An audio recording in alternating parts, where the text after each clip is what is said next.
Emak-emak di Kota Makassar, Sulawesi Selatan jadi korban penjamretan. Aksi pelaku terekam CCTV.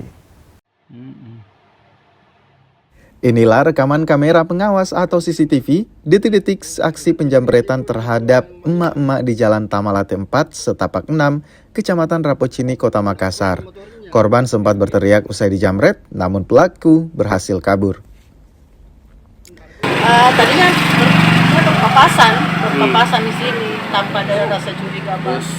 Terus sempat saya nengok, saya lihat dia mutar, tapi saya nggak tahu kalau dia mau masuk setapak. Iya.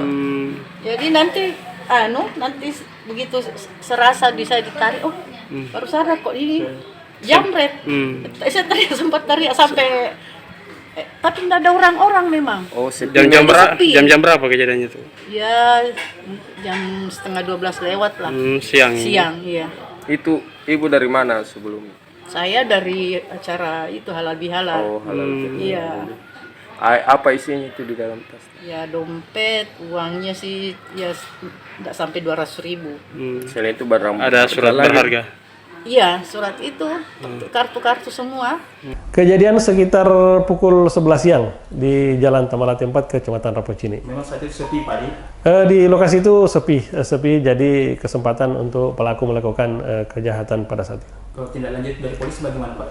Korban sudah melapor di Polsek Rapocini, sudah diterima laporannya secara tertulis, dan korban masih dalam penyelidikan oleh pihak Polsek Rapocini. Pelakunya.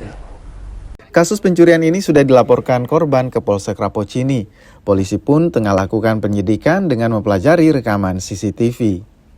Akibat kejadian ini, korban pun kehilangan uang dan juga dokumen berharga. Arif Tirtana, Kompas TV, Makassar.